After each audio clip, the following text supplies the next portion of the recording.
My name is Bo, 27 years old, architect by day, heartbroken fool by night. At least, that's what I was the evening everything changed. The day had started normally enough. Coffee, commute, CAD designs for a sustainable office building downtown, but ended with a text that shattered the life I thought I had planned out. We need to talk. This isn't working anymore. I'm sorry. 5 years with Olivia, gone in 23 words. 5 years of weekend brunches, holiday plans with merged families, a shared apartment filled with both our belongings, and discussions about marriage someday soon. All of it, apparently, not working anymore. When I called her, she answered with the calm detachment of someone who'd made her decision long before sending that text. She'd met someone else, had been feeling disconnected from me for months. Thought I worked too much. Wanted different things. I'll be staying at Jen's for a while, she said, referring to her best friend. I'll come by next weekend to get my things when you're at your mom's birthday lunch. She'd even scheduled the death of our relationship around my calendar. Efficient to the end. I sat in my apartment that night, surrounded by evidence of our shared life. Her reading glasses on the coffee table. The throw pillows she'd insisted on buying despite my protests that they served no functional purpose. Photos of us hiking in Colorado, dancing at her sister's wedding, bundled up at the Christmas market last winter. I should have cried. That would have been the normal reaction. Instead, I felt hollow, a vast emptiness expanding inside me that threatened to consume everything. I needed to not be there, not be surrounded by the artifacts of a life that no longer existed. That's how I found myself pushing through the door of the Wayward Fox at 10 p.m. on a Wednesday. I'd never been inside before, though I'd passed it often enough on my way to the more polished cocktail bars Olivia preferred. It was a neighborhood dive, dim lighting, worn wooden bar, eclectic decor that included, true to the name, several vintage Fox figurines perched on shelves behind the bar.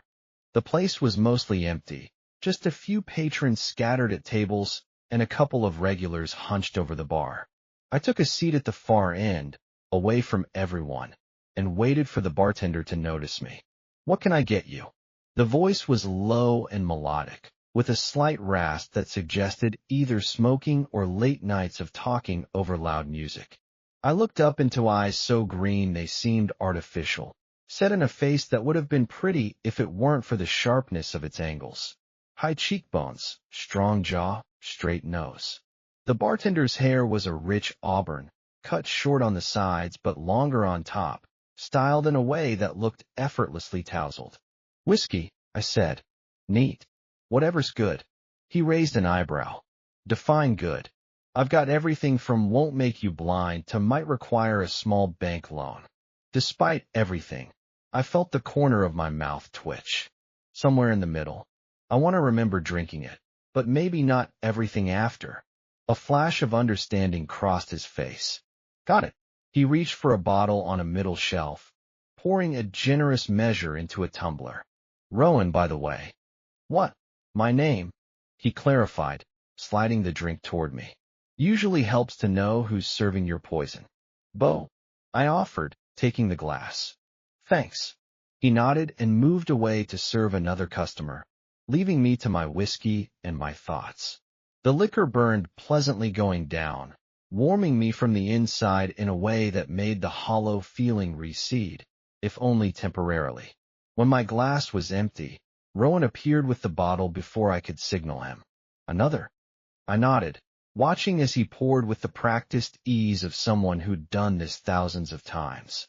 His hands were nice, strong but elegant, with a silver ring on his right thumb and what looked like a small tattoo on his inner wrist.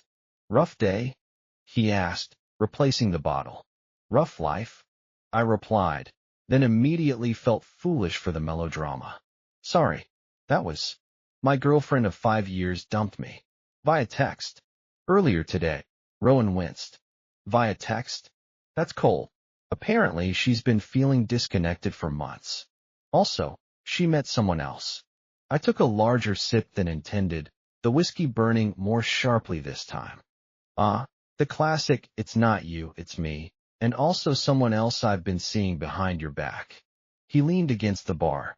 For what it's worth, anyone who ends a 5-year relationship with a text isn't worth your whiskey budget. Probably not, I agreed. But here I am anyway. Here you are, he echoed, with a small smile that crinkled the corners of his eyes. Well, as your bartender for the evening, I'm contractually obligated to offer sage wisdom or at least a sympathetic ear. Take your pick. Despite the heaviness in my chest, I found myself smiling back. I think I've heard all the wisdom. Better to have loved and lost. Plenty of fish in the sea. Time heals all wounds. Did I miss any? Brothers before hoes? He suggested with mock seriousness. I snorted. Not sure that applies when you've been living together for 3 years and have a joint Costco membership. Damn, not the Costco membership, he said, shaking his head solemnly. That's practically marriage. Right. I took another sip. I don't even like Costco. Those giant packages of everything. What am I supposed to do with 64 rolls of toilet paper now? Sounds like you're set for the post-breakup, crying jags. If only I could cry, I said, more honestly than I'd intended. I just feel empty. Rowan studied me, those green eyes surprisingly perceptive. It'll come. Probably when you least expect it, middle of a work meeting, or standing in line at the grocery store. That's how grief works. Before I could respond, someone called from the other end of the bar. Rowan held up a finger in a one-moment gesture before heading off to serve them. I watched him work. The easy way he chatted with customers, the efficient movements as he mixed drinks, the genuine smile that seemed to make each person feel like they were the most interesting one in the room. By my third whiskey, the bar had grown busier, and Rowan was constantly in motion. Still, he somehow managed to check on me regularly, refilling my water glass without being asked and offering brief comments or questions as he passed. It was professional attention, certainly, but felt more personal than that, as if he'd designated himself my guardian for the night. After my fourth drink, when the edges of the room had begun to soften and the hollow feeling had transformed into a more generalized numbness, he paused in front of me. Maybe switch to water for a bit, he suggested gently. I looked up at him, noticing for the first time a light dusting of freckles across the bridge of his nose. Are you cutting me off? Not exactly. Just suggesting a strategic pause. He refilled my water glass. You look like someone who doesn't do this often. Get drunk or get dumped? Both, maybe. He was right. I wasn't a big drinker. A glass of wine with dinner, maybe a cocktail at social events. And I'd never been dumped before. Olivia had been my first serious relationship, started in my senior year of college when a group project in sustainable design had thrown us together. Before her, just a handful of casual dates and one brief relationship in high school that barely counted. You're right, I admitted. Not really my scene.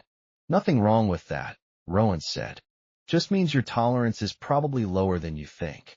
And I'd hate for your first night as a newly single man to end with your face in the toilet. The phrase, newly single man, hit me with unexpected force. That's what I was now. Single. Alone. Starting over at 27. How long? I asked abruptly. How long what? Have you been a bartender? You seem good at it. Reading people. He smiled, a genuine one that transformed his sharp features into something softer. About 6 years. Started in college to pay the bills and discovered I had a knack for it. The fox has been home for the last 3. Do you like it? Most days, he said, wiping down the bar in front of me. I like people. Their stories. The regulars become a kind of family. The hours can be rough, but I'm a night owl anyway. What would you have done, if not bartending? He seemed amused by my sudden interest. Marine biology, actually. Was halfway through the degree when my mom got sick.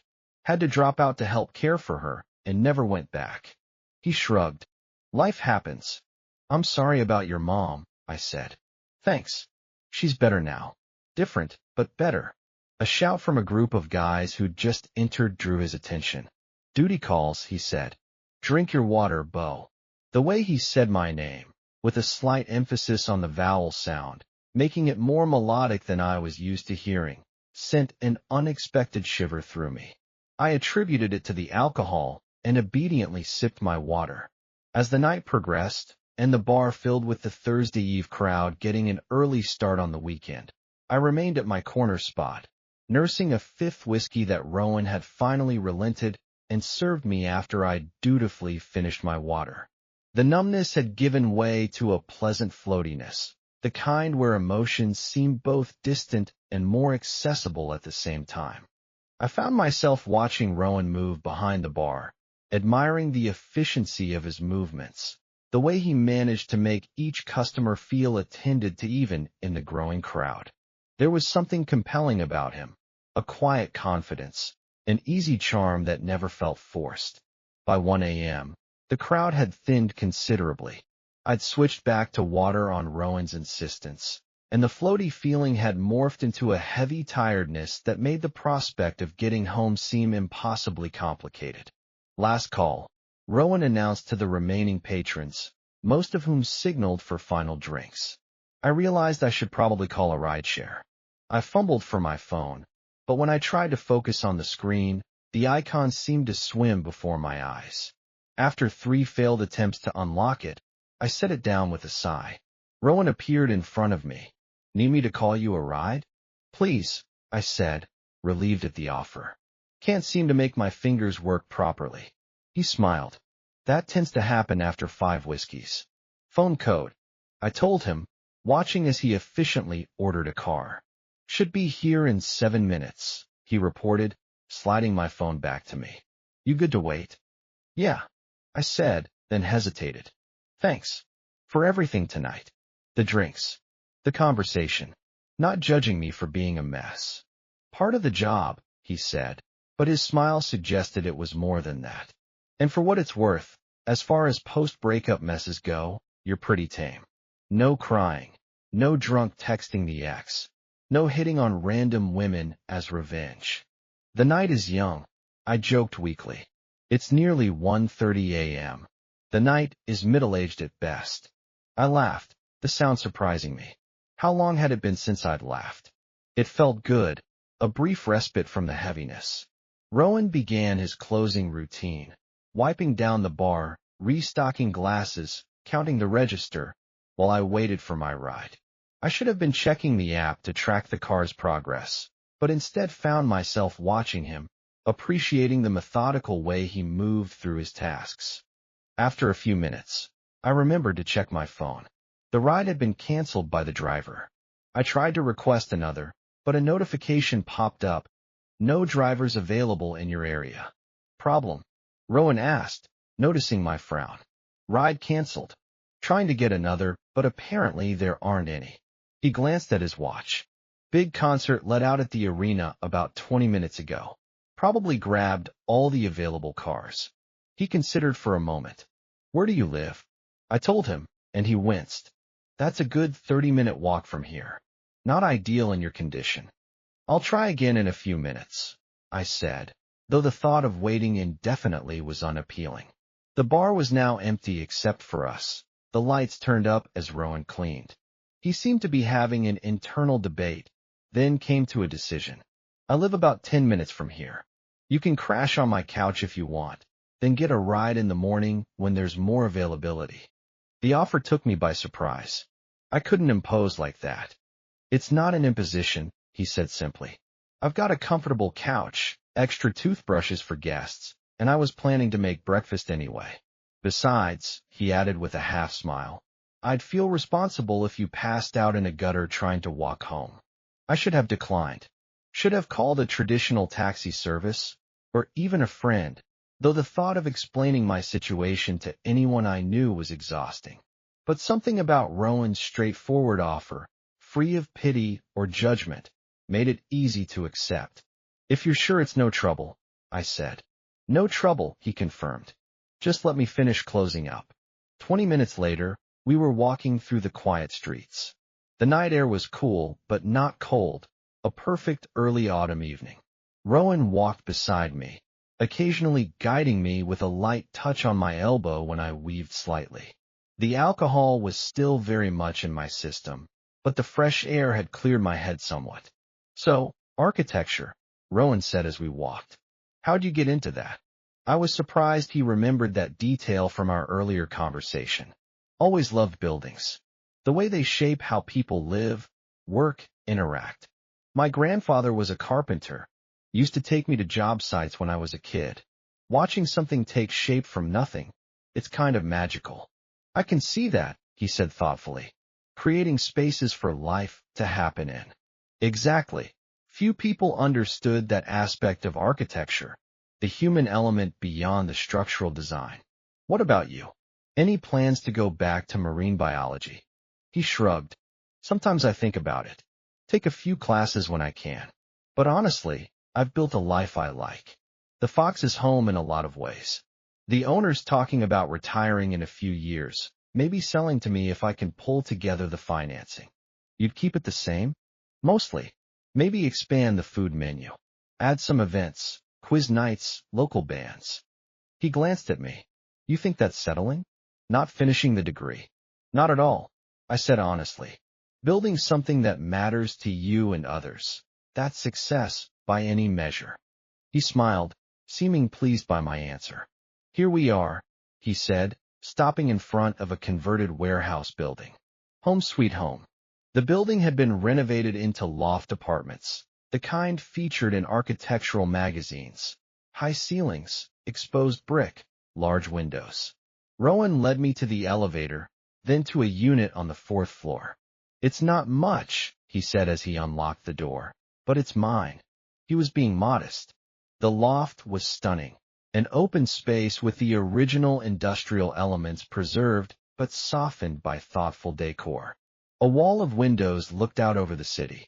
The furniture was a mix of mid-century pieces and more contemporary items, all in warm tones that balanced the cooler industrial elements.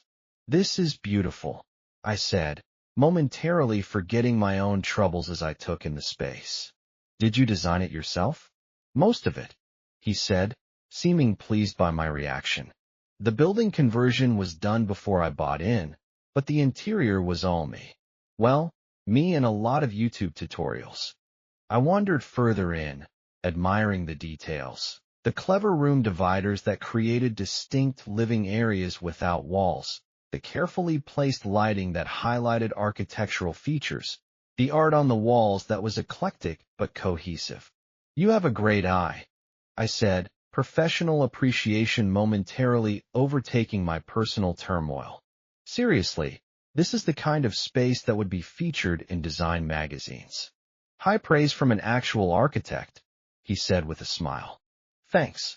He moved to what was clearly the kitchen area, separated from the living space by a large island. Water? Or are you sick of that after all I made you drink at the bar? Water would be great, I said, suddenly aware of how dry my mouth was. The alcohol was definitely wearing off, leaving behind the beginnings of a headache and a renewed awareness of why I'd been drinking in the first place. Rowan filled 2 glasses and handed one to me. Couch is all yours, he said, gesturing to a comfortable-looking sectional. Let me grab you some blankets and a pillow. Bathroom's through there if you need it. While he disappeared into what I assumed was the bedroom area, I sank onto the couch, the events of the day catching up to me.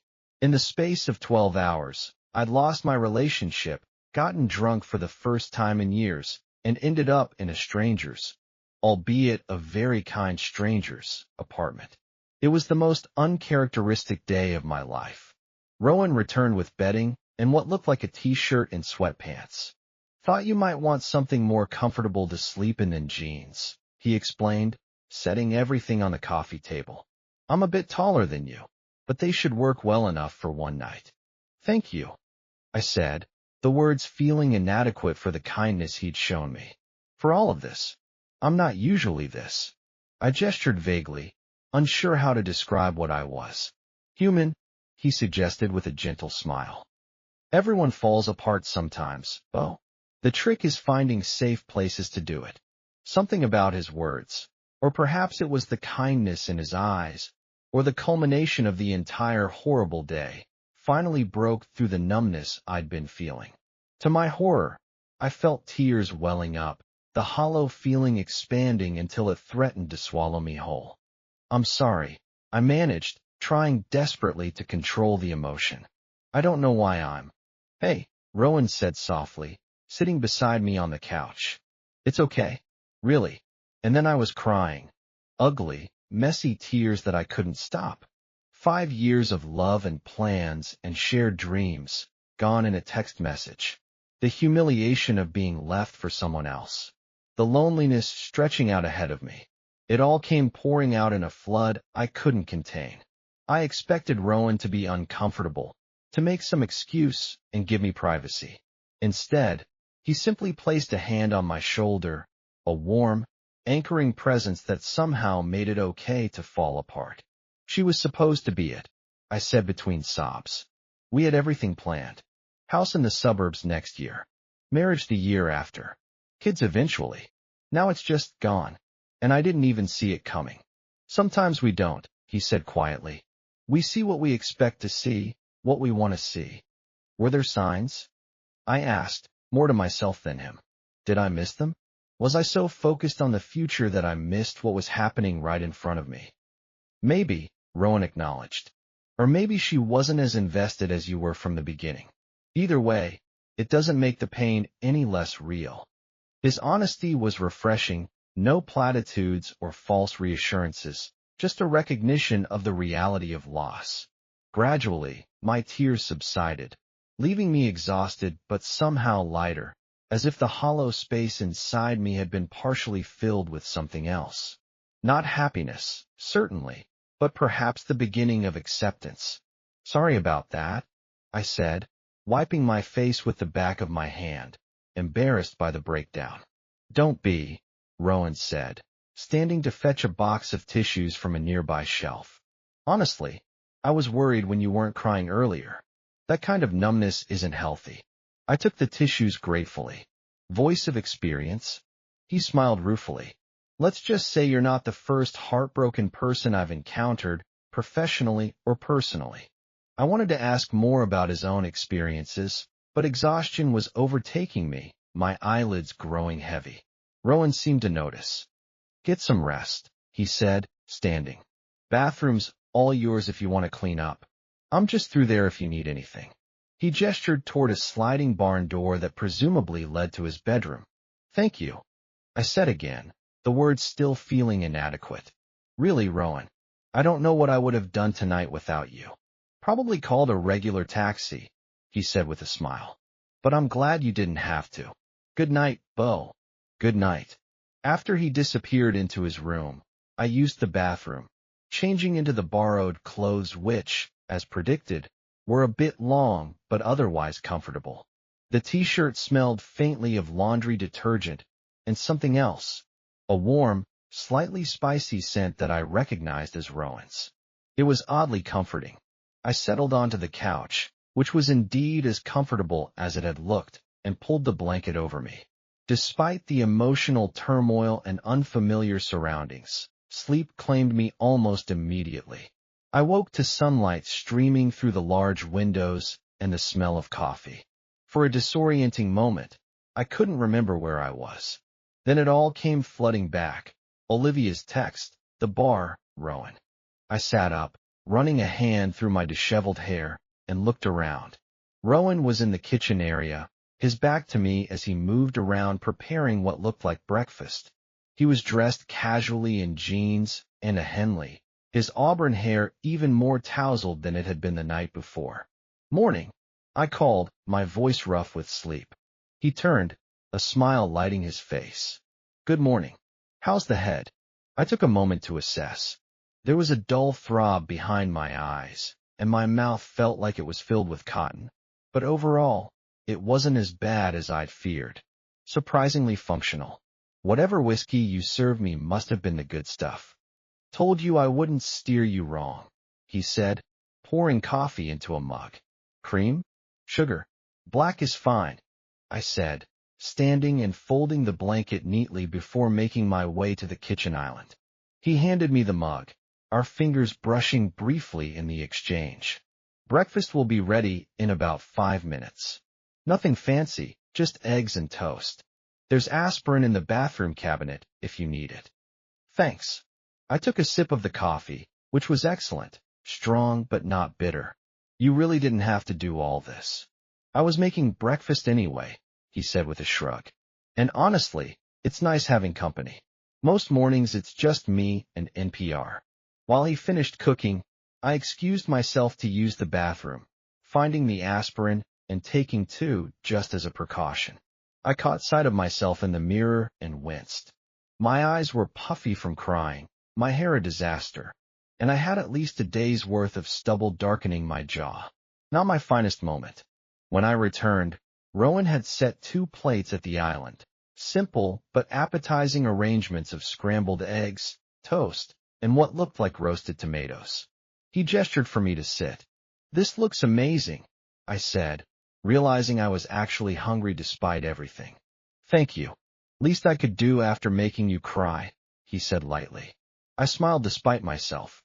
Pretty sure that was Olivia's doing, not yours. We ate in comfortable silence for a few minutes. The food was delicious. The eggs perfectly fluffy, the toast just the right level of crisp, the tomatoes adding a bright acidity that cut through the richness. You cook as well as you bartend, I observed. Basic survival skill, he replied. Can't eat at the bar every night. I studied him in the morning light, noticing details I'd missed the night before. The freckles across his nose and cheeks were more pronounced. His eyes were even greener, flecked with gold near the pupils. There was a small scar just above his right eyebrow, barely visible unless you were looking closely. Which I realized I was. What? He asked, noticing my scrutiny. Sorry, I said, embarrassed at being caught staring. Just thank you. For everything. The bar, letting me stay, breakfast. Most people wouldn't do all this for a stranger. We're not exactly strangers anymore, he pointed out. I've seen you cry, and you've slept on my couch. That's at least casual acquaintance territory. I laughed. Fair point. Besides, he continued, you seemed like you needed a friend last night. And contrary to popular belief, bartenders do occasionally interact with humans outside of work hours. Lucky for me, I said sincerely. After breakfast, I helped wash the dishes despite Rowan's protests that it wasn't necessary. It felt good to do something normal, something that didn't involve thinking about Olivia or my upended life plans. I should probably get going, I said reluctantly once we'd finished. I've imposed enough. No imposition, Rowan assured me. But I get it. Real life calls. The reminder of real life. My empty apartment, the eventual confrontation with Olivia's absence, the need to inform friends and family about the breakup, sent a wave of dread through me. Rowan seemed to notice the change in my expression. One day at a time, he said gently. That's all you can do right now. I nodded, grateful for his understanding. I should change back into my clothes from yesterday. Keep the t-shirt and sweats if you want, he offered. They look better on you anyway. I wasn't sure if he was just being kind or if there was something more to the comment, but I felt a warmth spread through me at his words. Thanks, but I should probably not show up at my apartment in borrowed clothes. Might give the neighbors something to talk about. He smiled. Your call. I'll grab your things. While he fetched my clothes from the bathroom where I'd left them, I checked my phone. 3 missed calls from my mother, who had a sixth sense for when something was wrong, and a text from my best friend asking if we were still on for basketball on Saturday. No messages from Olivia. I wasn't sure if that made me feel better or worse. After changing back into my own clothes, I found Rowan waiting by the door. There was a moment of awkwardness, the kind that comes when an unexpected connection has formed, but neither person is quite sure what to do with it. I ordered you a ride, he said, holding up his phone. Should be here in 2 minutes. You didn't have to do that. Wanted to make sure you got home safely. He hesitated, then pulled a small notepad from a drawer in a side table. He scribbled something on it and handed it to me. My number. In case you need anything. I took the paper, oddly touched by the gesture. Thank you. Again. For everything. Stop thanking me, he said with a smile. It's what decent humans do for each other. Well, you're very decent, I said, returning his smile. More than. The notification of the car's arrival broke the moment. I pocketed the paper with his number and moved toward the door. Rowan opened it for me, and I stepped into the hallway. Take care of yourself, Bo, he said. You too, Rowan. The ride home was quiet, giving me time to process the events of the last 24 hours. The pain of Olivia's betrayal was still there, a dull ache beneath my ribs, but it was tempered now by something else, a sense that perhaps the end of one chapter didn't mean the end of the story. My apartment, when I finally unlocked the door, felt both familiar and strange. Everything was exactly as I'd left it, and yet the space seemed different, as if Olivia's absence had already begun to transform it from ours to mine. I showered and changed into fresh clothes, then sat on the couch, Rowan's number still in my pocket. I should call my mother back. Should text my friend about basketball. Should start the process of untangling my life from Olivia's. Instead, I pulled out the slip of paper and looked at the number, written in a surprisingly elegant hand. I thought about Rowan, his kindness to a stranger, the comfortable silence over breakfast, the way his eyes crinkled when he smiled. I thought about how easy it had been to talk to him, even in the midst of the worst day of my life. Before I could overthink it, I entered the number into my phone and typed a message. It's Bo. Just wanted to let you know I made it home safely. Thanks again for everything. I hesitated, then added, maybe I could buy you a drink sometime? Not at your bar. When you're not working. I sent it before I could change my mind, then set my phone aside, not expecting an immediate response. He was probably sleeping after his late shift. To my surprise, my phone buzzed almost immediately. Glad you're home safe. And yes, I'd like that. I'm off Sundays and Mondays. Either works for me. I found myself smiling at the screen, a genuine smile that felt foreign after the past 24 hours of emotional turmoil. I typed back, Sunday? His response came quickly, Sunday it is. You pick the place, since you've already seen mine. Deal. I'll text you details later. Looking forward to it. I set my phone down, a strange lightness in my chest despite everything. Yesterday, my life had fallen apart in 23 words. Today, in fewer than that, something new was beginning. Not a replacement for what I'd lost. Nothing could be that. But a possibility I hadn't anticipated. The pain of Olivia's betrayal would take time to heal.